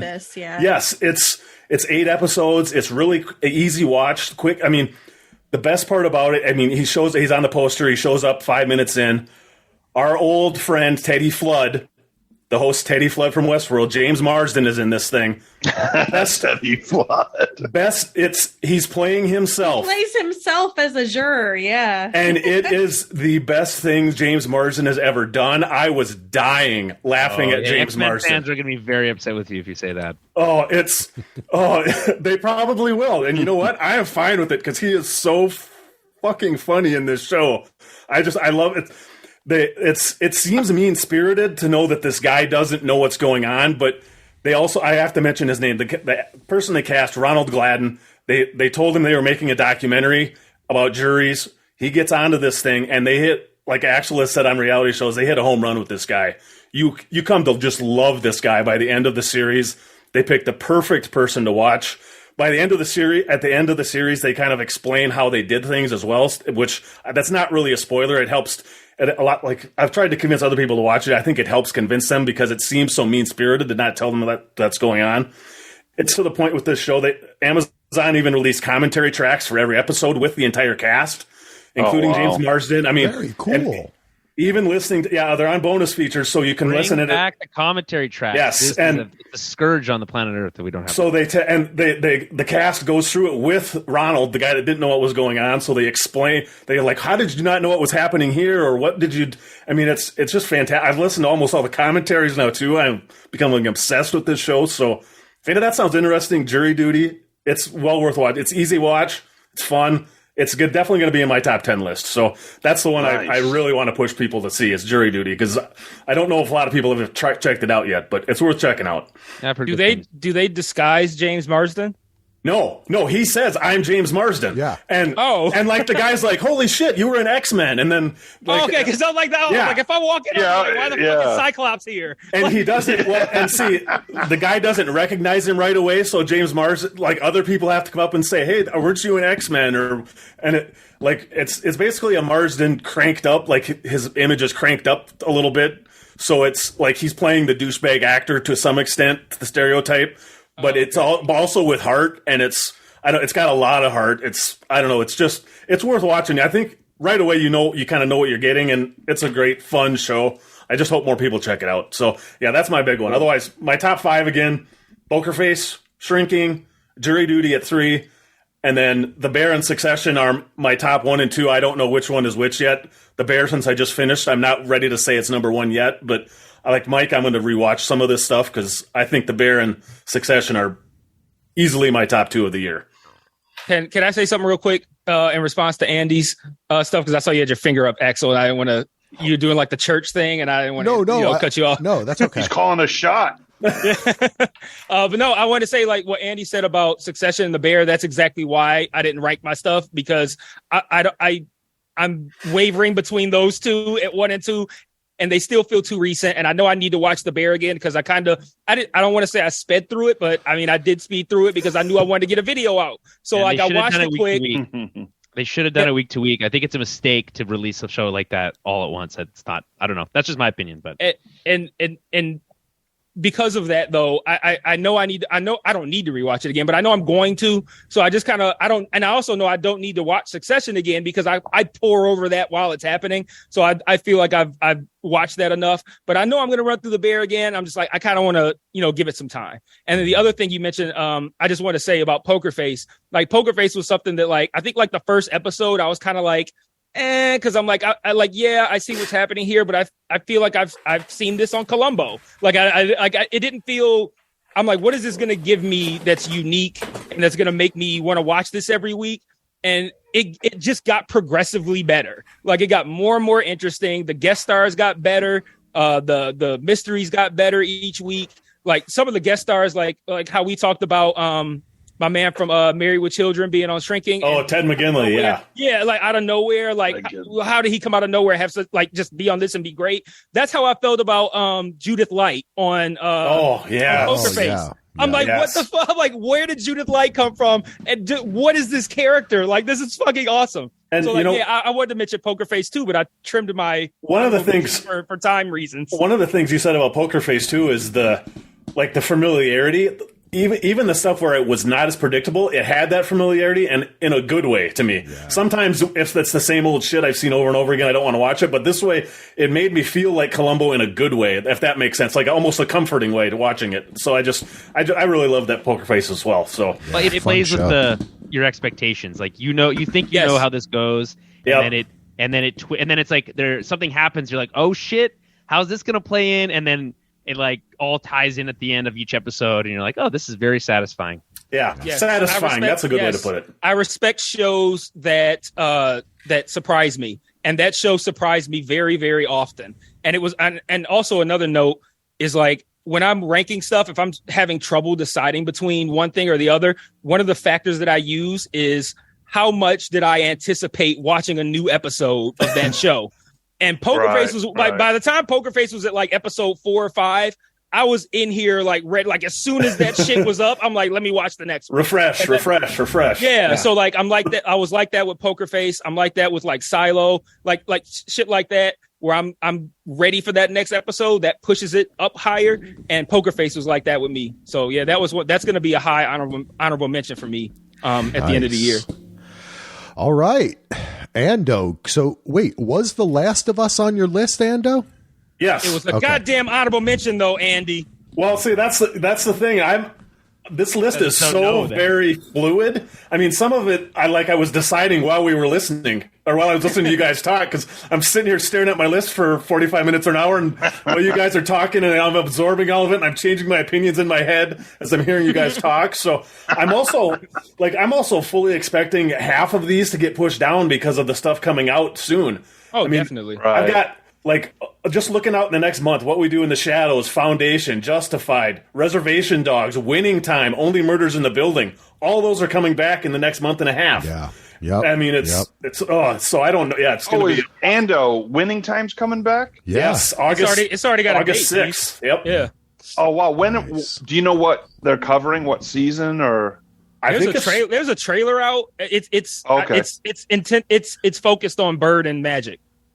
Oh, okay. Yeah. So mid-80s probably. All right, cool. All right, Ando, great list. Well, we finally made it to the last list, which is mine. All right. Are we ready, people? Here I go. Everyone can mute and turn their cameras off and go take a pee while Axel does his list. All right. Last but not least, while the Last of Us reads his list. The Last of Us. Yeah, there you go. I'm gonna spoil the list, and I'm gonna tell you something. The Last of Us is not on my list, and I'm gonna tell you, I had major issues with this show. This son of a bitch right here. Look, damn Axel Foley. Wow. I'll start it off. No wonder this was his idea. Last of Us. Axel is now the least of us. I've been waiting to kill it. Yes. That was a good one. I'll tell you what. The Last of Us is probably my second or third favorite video game of all time. I played it almost as soon as it came out. I love that fucking game. The second game, I loved playing it. Don't love the story. And as far as Julian is saying too, I don't think people are going to like season 2 a lot as much as they liked season 1. At all. But it was controversial for totally different reasons than the reason why I didn't particularly love it. But I'll tell you what I didn't like about The Last of Us, people. Not enough action. I'm sorry. This game, it makes you care about the characters because of the action and because of what you go through and what you see them go through on this journey. And in the show, they spent I loved the romance episodes, both of them. But I didn't need it to be the whole episode. I wanted to see them go through the tunnel and have some freaking fungi chasing after them. I wanted to see big set pieces like they have in the game. And also, not to spoil the end, but think about the fact that you are playing the character of Joel in the game and what happens and what he does in the end and the decision he makes. It just doesn't translate. The heart-wrenching the very finale is very rushed. Yeah, I do feel that. Yeah, totally rushed. They should have slowed that down to make you feel what he was doing, not sped it up. And when you're playing it, let me just say that it took me an extra, I think, maybe an hour or two to play the end because I kept on walking away. So it doesn't let you do that. You're not allowed. Yeah, you can't do it. It makes you do what he does. So anyway, love the production design, love the acting, really love the season. But for those reasons, I just left it off my list. I still think it's high quality, and I respect all of your opinions. Moving on. Now that I have a stain against my name, I'm going to agree. My whatchamacallit, what are they called again? I'm losing my train of thought. I don't know. What are you talking about? Not my honorable mentions. Thank you. Oh boy. Thank you. All right. Willis? Honorable mentions. Also, Silo. We talked about that. Loved it. Lazarus Project. Solo and I talked about it. Picard 2. Man, I looked forward to each episode, and I agree with Julian. The first 2 seasons were wah, wah, wah. Like the first episode was fun, and then you were like, what are they doing? Yeah. In season 2, they tease you with like, oh, look at this cool. Here's the Stargazer. This is really cool. And then the rest of the season, it's like, here's modern day Los Angeles. I know. And it's like I could not care less about modern day Los Angeles. It was. I thought the first 2 they were so frustrating because they all had moments of greatness. Those first 2, they did, and I was like, oh, it's almost, and then it would just be like, ugh. Yeah, I wanted to love them. I didn't hate them, but I was just like, eh. Yeah, but season 3 was fun, so I'm going to remember that. Yep. And especially for me, Jonathan Frakes, who was always my favorite. That was my favorite guy. I always loved him. Number 1. Anywhere. Yeah. Okay. Also, I'm going to throw in honorable mention a show called Based on a True Story, which is on Peacock with Kaylee Cuoco and Chris Messina. It's really fun. Yeah, they create a podcast with a serial killer. It is super fun. It's super funny. And Chris Messina, to me, is one of my favorite actors. I love that dude. I'll watch him in anything. And I think that guy should be like in big dramas winning Academy Awards because I really think he's that strong of an actor. He also looks like half the dudes I grew up with. But next is, let's see. Oh, not finished yet. Honorable mention, Apple TV Plus, Platonic, with Seth Rogen and what's her name? Rose Byrne. Rose Byrne. Oh God, let me tell you something about Rose Byrne. She is. Remember, this is a kid show. Axel's number 1 criteria for whether or not he likes the show: how hot is the lead actress? But this is what I was just about to say.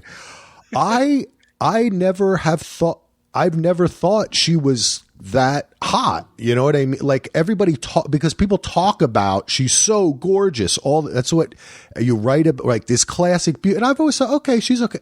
But for me, she is just an amazing comedic actress. She is so funny in this show, and Seth Rogen tones it down so it's not like all all his goofy laugh that he does. He really tones it down. And unlike Ted Lasso and Shrinking, both of which I'm a little not a huge fan of, nobody's depressed in this show. It's actually a comedy. I don't know. I don't know about that, Axel. I mean, he is not that depressed. It's not that deep. Like he broke up with his wife. He acts out about it, and they move on. It's not like this. I don't know. I just felt like he wasn't that depressed. I mean, everybody's a little depressed, you know. Well, can I? Why does that? Why does that matter to you? I'm not a fan because I'm not for me, the kind of humor I like is very dry or like loving and light. So when that Tears of a Clown kind of comedy happens, I'm always kind of like, all right, we get it. They're fucking depressed. It's like Ted Lasso. I watched the first episode. I was like, this is the most depressed motherfucker that ever lived. Oh yeah, man. You see the scene with the wife and the kid. Feel it. Let it happen. Just let the tears come. It's okay. Maybe I will. But anyway, maybe I did watch like 6 episodes of Ted Lasso. I think I ended some episode where the guy that everyone loves, Brett or something, forms a relationship with some little kid, or I don't know. It started going in a weird direction. I didn't know what was going to happen. That's a great episode.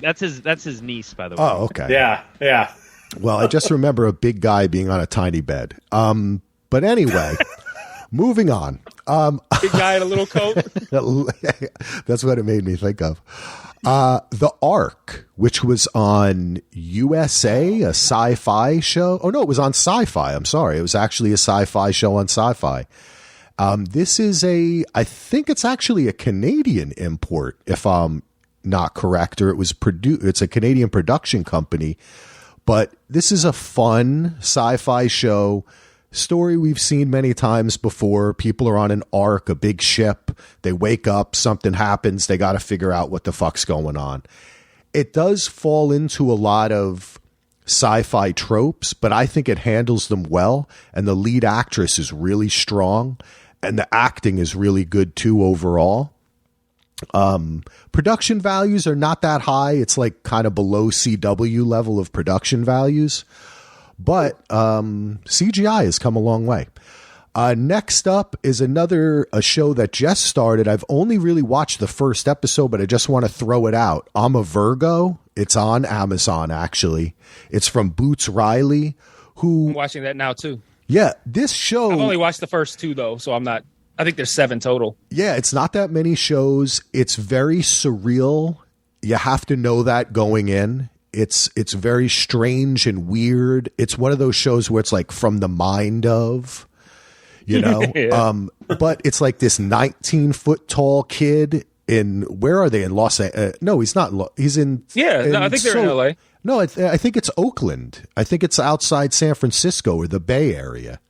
Because he's from the Bay California's Area. right. Yeah. So I think Gina's out there. I think it's the Bay Area. But it's a really... Gina, you see these 13-foot tall black guys walking around? No. I mean, we have some tall black guys, but not any that are 13 feet tall. No, he's 19 feet tall. 19 feet? No, he's 13. Oh, okay. I thought it was 9. Well, anyway, he's fucking tall. Regardless, it's gigantic. He looks like Gandalf. He looks like Black Gandalf walking around the streets. Young black Gandalf? Yes. And it is... Does he wear robes and have long beard? Not yet. I haven't. That's gonna be my rapper name. Yeah, he could get into that. I don't know. The show could go that way because that's kind of the show is an examination of capitalism, race, class, America. So it plays with the concept, these surreal concepts, to kind of try to get to the truth of things. But so far, I was surprised that I liked it because I didn't really get Sorry to Bother You. It just didn't click with me. The film he did that everybody really loved.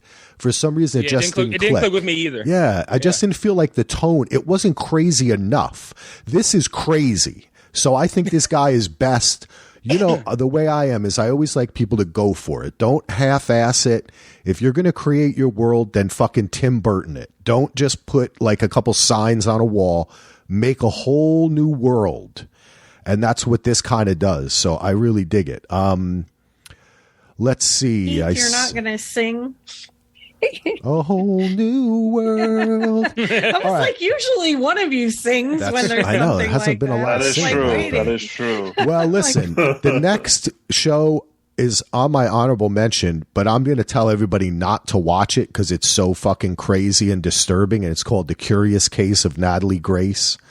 And I talked about this a little bit. This is I watched this the other night. Shit.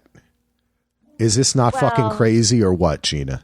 It is crazy, and the outcome of the second trial is even more It's jaw-dropping, the which they whole- don't go into. I don't even want to talk about it. This show is fucking. I mean, like Jenny. I'm sorry. What show was it? The Curious Case of a Natalia Grace. Oh, Natalia. Natalia. Yeah. Jenny, crazy, right? Yeah, and I feel bad for that girl because Yeah. I believe that is her mother. They tested her DNA. and I Oh, believe Jenny's that getting the into it. birth certificate Yeah. is genuine. Spoiler alert. That is all. there- I believe that she was a child and is just now an adult, and that is just It's horrifying. atrocious. Yeah. The things that happened. So Yeah. that is all. Anyway, trust me, just from what you heard Jenny say, you know that this is a disturbing show. But I will say, as a television show and as a docu-series, very well done. I think that the way they tell you the story really captures you and pulls you into it, and they don't fall into a lot of the tropes that these docu-series fall into. I think it really progresses, and I think that they did a very good job with it. All right, here's my top 5. I'm pulling in Anna because whenever there's a list, I got to pull in Anna. That's a throw out to our old friend Anna in Indiana, who would always add something to a list. But I'm going to put Rabbit Hole as my 5-6 because Heath and I covered it. But goddamn, that show was just fun. It knew what it was. It was silly. It was fun. It was weird. It kept you guessing. I loved it.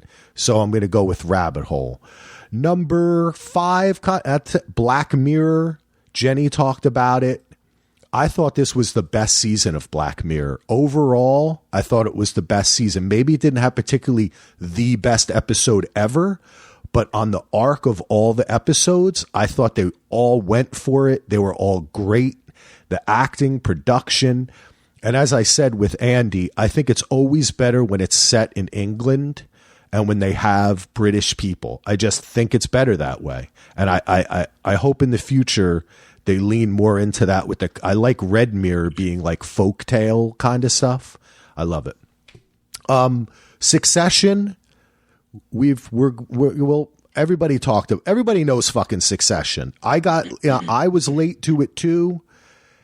Mike helped me get into it. My friend Tony, Andy, so many people, Jenny got into it. I just thought that this was a great season. It really fulfilled as an arc of a whole series, having watched it all within a couple of months. I thought, man, they really, from beginning to end, this is a really fantastic show. And I was against it for a long time, right? This could be my Ted Lasso. Maybe I'll come around. Next up are 2 reality shows. This is a special shout out to Solo. I'm going to start out talking very quickly about a show called Vanderpump Rules and about something called Scandival. Okay? My God, seriously? Yes. Jenny's leaving. I just have to say. Yeah, Jenny, I'm with you. I think I'm about to check out of this pod. Listen, Oh my God. I have been. This is as a TV show, right? As a TV show, this dumbass show where every character has fucked each other over, screwed each other, yelled it, thrown glasses and plates at their heads. These like two, we're about to do to you now. I'll just say this. These 2 people have an affair. It was stupid. And everybody goes nuts. The whole nation gets into it. And Bravo did an amazing job of re-editing the entire season to show the progression of this affair in reality TV history. I don't know if this has ever been done, where they went back and re-edited it and then added more episodes. Now, the reunion was way too long, and it made the people who were angry look way worse than the people who had the affair. But without getting into it, whose side are you on? Jenny, Gina, I see your faces. I don't watch the show. Oh, you don't watch I don't it. give a shit. Oh. So I'm like, Zero fucks. Oh, I thought you heard the show. Oh, okay. Did anybody watch this show? Did anybody watch this show? All right, I'll shut up about it then. Next up, this is a reality show on the totally other end of the spectrum where there is absolutely zero drama. It is inspiring, it is amazing, and it was the 20th season of Top Chef. I think that this is a fantastic show. If you're into cooking, even if you're just into art and creation, I think they do an amazing job, and it was Padma's last season, so I have to go with Mike's rule. Oh, no. And I have to say, Top Chef, I love you. You're amazing. Did anyone watch Top Chef, the last season of Top Chef? Oh, I guess I missed it. Okay. No? It's usually one I'm watching. But, I'm the only... Okay, man, I'm really getting killed on my reality shows. I've lost the whole all I have to say is, based on a couple of the shows you talked about, you should really be watching The Bear because... Oh, okay. Yeah. I do. No, Perry and I are going to get a free trial and watch that very soon. And my final show is what I think is the best show of the year. It's going to take a lot to dethrone this, which is Somebody Somewhere. I just thought this was the most beautiful show on television. And the drama was between two friends who had become a little bit, like too interdependent of each other, right? Like who loved each other too much. And I just think it's a wonderful, beautiful show. I don't live in Kansas. I'd only heard about Kansas from Mike Hull back in the day, but they make Kansas look good. And Dorothy. Don't forget Dorothy. But I know this it's a really awesome depiction of small life or small town living. I mean, that town portrayed in that town, it's not that different from where I live in Minnesota here. I'm surrounded by corn and soybean fields too, and it's a really good representation of that. I think it was, like I say, it was an honorable mention for me. I really loved it too. It's a great show. Yeah. I really, that's my number one show of the year. It's going to take a lot to get that out of the way, because I just think, to me, in today's day and age where we do have like what I just talked about, like a Vanderpump, which is an example of social media and digital cameras and all this crazy shit. That show could have been made in like the 80s. It's like, you know what I mean? It's like an early Linkletter film or something. They just live. There's no huge drama. And when you think there's going to be drama, sometimes things just go on. And then other times people's emotions get into it. And I don't know, it touches me in a way that I don't think any other show did. It was kind of funny that it was on while Succession was on, because it's like the total opposite. Like Barry, all Sunday night, it was Succession and Barry throwing haymakers, and then somebody somewhere just feel good out in the cornfield. So weird. Like the two shows about the people with least empathy, and then the show that's all about empathy and caring and stuff. So, all right. Well, that's my list. I'm sorry I upset everyone with talking about Vanderpump Rules, but I actually really enjoyed it. I've always loved that show, by the way. I've been watching it for many years. You are allowed to enjoy what you enjoy. It was very fun. Damn right. Mm-hmm. So we've been chatting for a while about all of our show. Is there any particular show that anyone wanted to kind of bring up or talk about with everybody else, or without spoilers, which is going to be a little more difficult? I mean, since we've got a Canadian in the group that can't just go watch it right away. Oh, okay, where's this going? It was like a month later, when season 1 dropped. I assume you're talking about The Bear. Yes, season 1 dropped on. So our Disney Plus is all, instead of Hulu, it's called Stars. It's called Disney Plus Stars. Oh, interesting. Hulu content, but not day and date. So not everything is there, and so it's actually.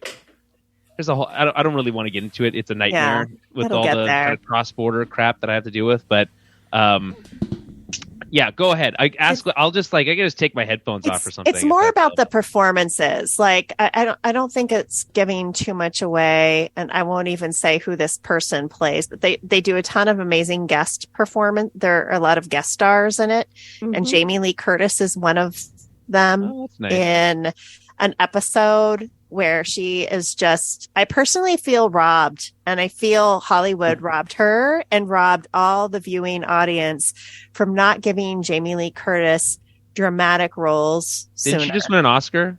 Yeah. She did. Dude. But let me tell you, this episode of TV that she did, it blew my mind. Like, I was just so shocked, I guess, because it's not the lady doing the striptease and what was it, True Lies? True Lies. Yeah. You know, where she's goofy. It's so intense, and she's just amazing. Very raw.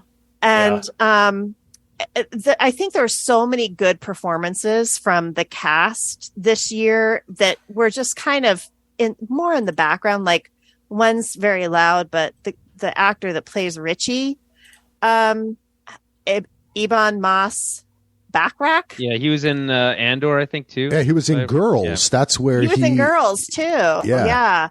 Yep. He has a phenomenal episode. Like, I have so much love for his character after the end of the season, which is a He does have shocker to character me. growth for sure. Well, the first part of the season, I hated him more than I ever had before, and then oh man, that's kind of why I was telling before, like how I thought this was they made it more of a team this season, and it's like what it is to be on a team that works towards a common goal to achieve something and taking pride in your work. And I mean, it's stuff that sounds boring, but the way they make it is just amazing. And I think another person she's always just kind of, she's there more in a different way this season than last, but the actress Abby Elliott, who plays Sugar. Oh, Abby Elliott's in it? Yeah. Oh, yeah. my The God. sister. She was in the first season. Oh, too. I love but Abby Elliott. I feel this season she is just so it's just different, and she's incredible, and She has a larger role. I think larger role. First season, I think she was only a guest star in a couple episodes. She's a full cast member this season. So Okay. everybody is great. Carmi's in this. sister. She's great. Right. She was in a show called Odd Mom Out, which ran for 2 seasons. I think it was actually on Bravo. It's on Peacock now. But she was great in that. And it was more of a serious, like, it was a comedy show, but she kind of played it a little more serious. And I also really enjoyed Fack this season. This actor, Matty Matheson, plays him. They just gave everyone that was really in the background last season more this season. Marcus as well has this amazing episode. But I just think this show nailed it with, like, bringing up the team into more of a, kind of center stage. And then also just, they sprinkled in just amazing guest appearances from phenomenal actors across the board. And I mean, there's one episode, it might break you. Like, it almost broke me. I was just like, at the end of it, because it's just so intense. So, and it was over an hour long. Intense. Yeah. I didn't love that episode. It was very well acted, but there was so much the sound was overwhelming for me. Is this like a sequel It's a to the very oneer from season 1? Oh, Is that kinda like- I didn't even watch season 1. It's No not spoilers. it's not a oneer. So, Okay. But, Maddie... go All right, ahead. never mind. I won't ask any more questions. I don't want to know, actually. Yeah. Don't tell me. It's definitely the signature episode from this season, if that makes sense. It's the one Yes, everybody's I would talking agree with about. that. Yes, it is. I would say it is the episode, but it's not a one or anything like that. I think too. The other cast, the actress that plays Sydney, I thought she was amazing this season too. Ao Edeberry, I think her name is, and Oliver Platt, who was just kind of a minor role in the first season. whatever. Loved him in this season too. He was phenomenal. Yes, phenomenal too. Like, they really brought up some of the secondary characters that are just like, you got to know them more. He was like, you'll hear him say over and over again, "May I tell you a story of complete and utter failure?" And by the last time he says it, I'm saying it with him, and we finally hear the fucking story. But yeah, it's Julian, we're building it up way too much for you. You're going to be disappointed when you I'm watch just it now. tuning it out at this point. Yeah. I'm gonna watch. Me and my girlfriend still have a plan. We're gonna go rewatch the last 2 episodes of the last season, and then we're gonna jump into it as soon as it drops. Which I'm guessing is soon, but who knows? It's making me want to rewatch the first season, which I haven't watched since last year, and that's what I really want after watching this season.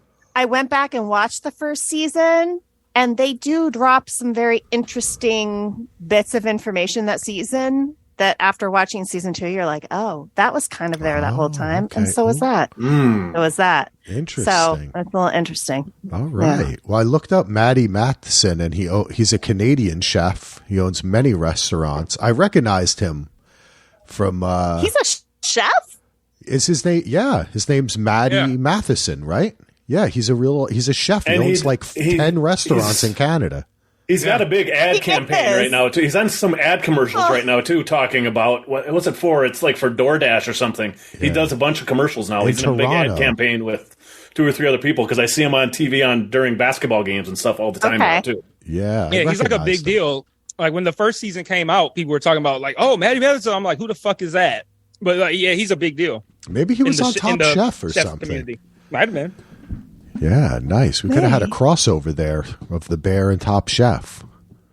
Maybe they all went to. Maybe they all went to eat at Sir on Vanderpump. All right. Well, I have eaten at Pump, the restaurant in LA.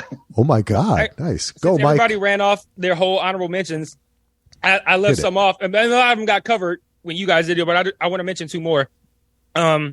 The second season of Perry Mason, is an honorable mention for me. Got canceled also, too.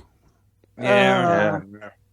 And then the final season of Snowfall, which is a show that I know a lot of people don't watch, but I thought the 5th season.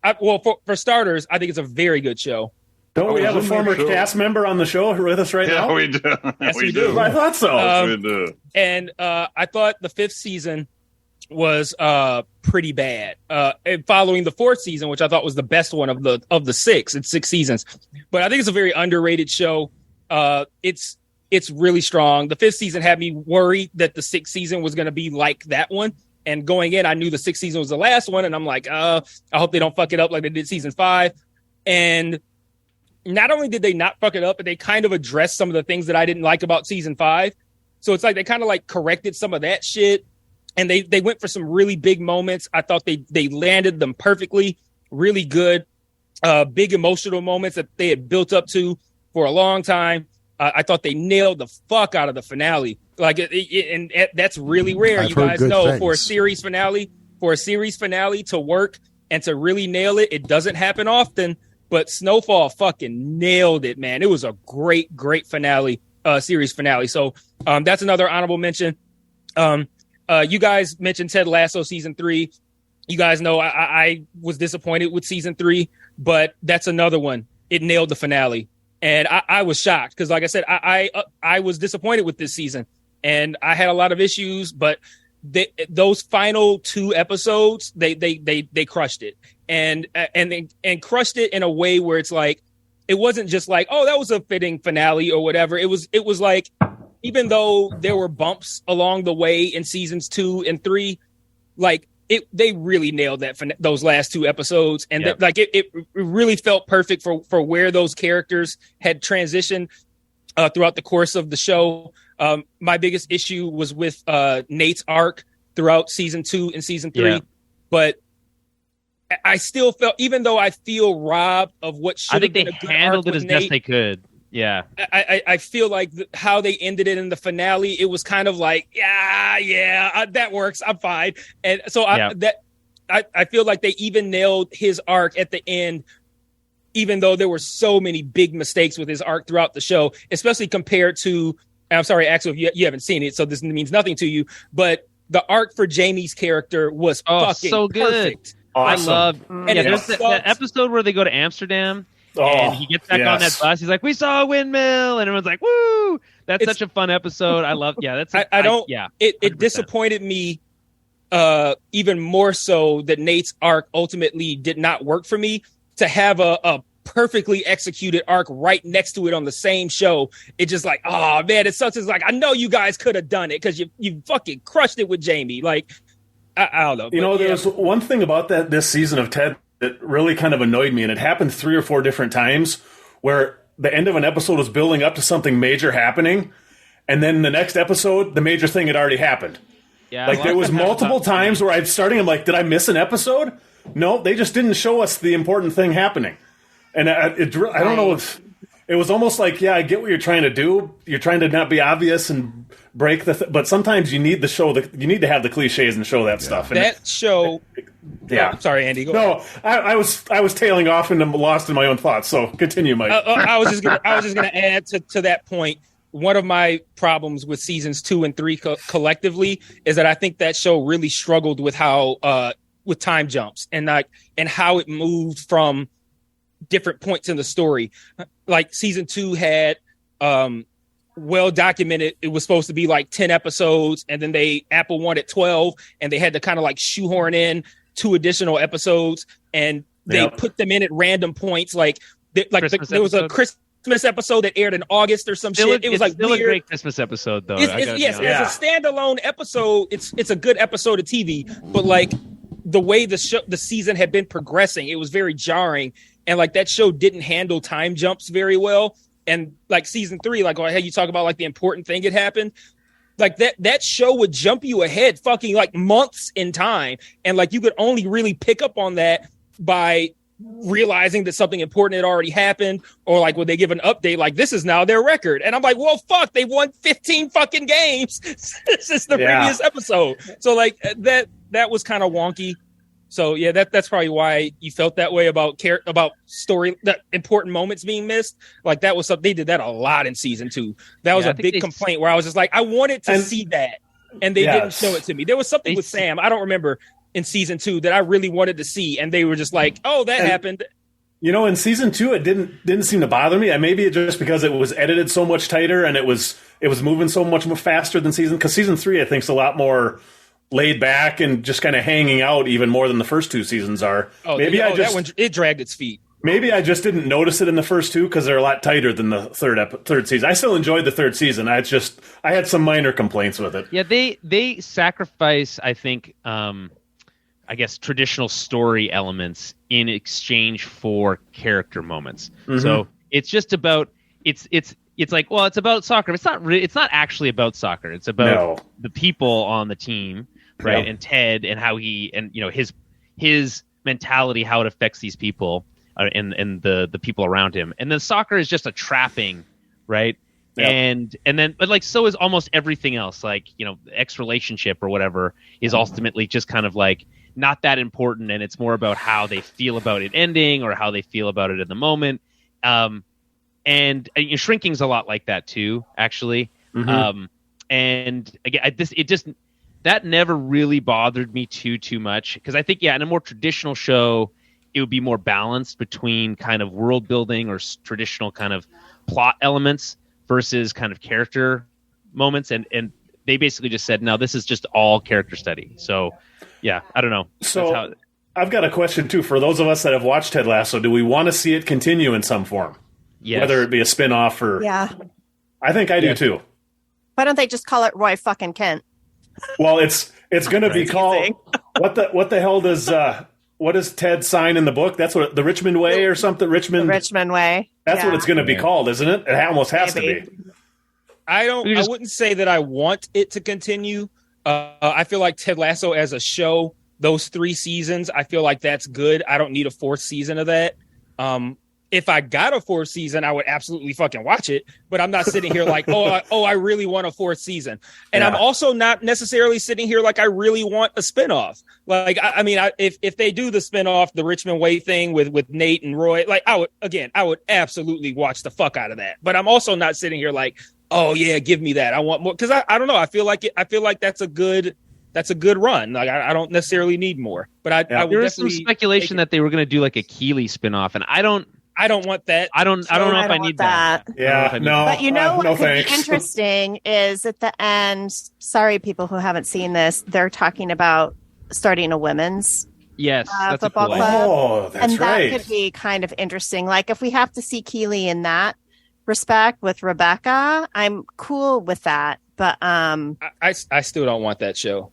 But like I feel like people like I saw a thing on Reddit where people were saying that they felt like Rebecca had the best character arc or best arc on the show, and I'm like, I don't agree with that at all. Well, and her arc really basically ends after season 1. That she doesn't really have much of an arc after that. I don't want to see a Rebecca and Keeley show. Like I would have after season 1, But like right now, I felt like Keely had the worst arc of every, like not necessarily the worst arc, very wandering. but like her plot line in this in season 3 did not make me go, let me get a Keely show. Like it did the exact opposite. I'm like, I don't want more of this. Yeah, I agree. I feel the exact same way. Well, I like Keely as a character, but she's one of those characters that where like it's less is more. I don't want her to be the main person. I want her to be the side character and that comes in for 2 or 3 minutes an episode, and then she goes back to doing whatever she's doing. And I wouldn't want a Keely Rebecca show for kind of like a similar reason. I wouldn't want the other people to be like the people who pop in and are like the featured people, like the people that you want Keely to be. I don't want Roy to be that on a Keely show. Like pass. Yeah, that's true. All right. I think the question would be, what's the glue? Because Ted was the glue, right, of the show. So who takes on the glue persona? And I don't know what the answer to that question is. I think it's Roy. I think it's Roy too. Yeah, I guess so, but it becomes a very different and that's fine. It would become a very different show. Yeah. It does, yeah. Or maybe they bring in somebody entirely new, like when Kirstie Alley came on to Cheers to replace Shelley Long. I mean, and to change a complete different dynamic with bringing a new lead in. I don't know. I think there's possibilities. I mean, I wouldn't want to try and do that because it'd be hard as hell. But I think it could work if they found the right balance. I don't know. That's very high risk, high reward. Right there. Well, yeah, for sure. Totally derail it. Yeah, I don't know. I mean, I think Apple has some soul searching to do with this. I mean, they could obviously end it here, and it would. I think most people would be like, okay, I understand. Mm-hmm. We wanted more with these characters, but it's a tidy bow, right? But I think it's their biggest show, or at least it was their biggest far. from a PR perspective. Yeah, and I think they're going to want more. Oh, there will be on their service, right? So, I would not be shocked if we got it, but either way it could go. The extended but I do universe. hope that before we got something else from that universe, that they would take the time to iron out whatever the heck is happening with Severance. Oh yeah, that's apparently it's a nightmare. Yeah, that's right. Where they're throwing the co-creators, they brought in, which is so wild. It's so unfortunate because that first season is so good, and you're like, hey, guess what, guys? Best season finale I've ever seen, right? And now there's a writer's strike on. Yeah, middle that's of what I was going to production, say. And there's who, it's a mess. I mean, but the boys, the I guess the showrunners on The Boys just said today that they're not releasing their third season or fourth season, I guess, until delayed indefinitely. Yeah.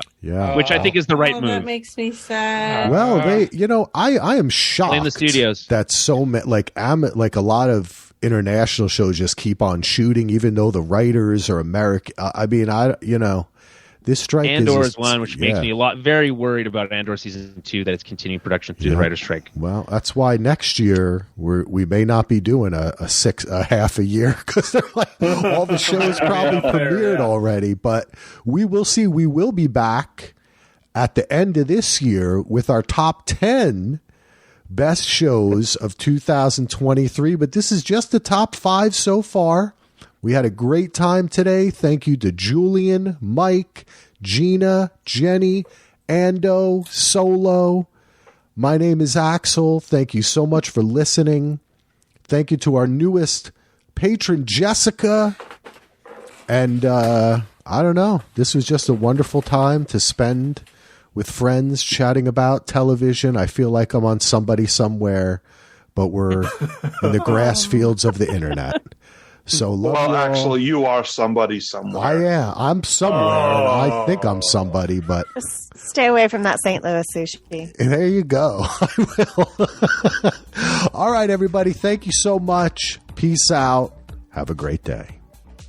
Go Blue Bombers. Yeah, man. Bye.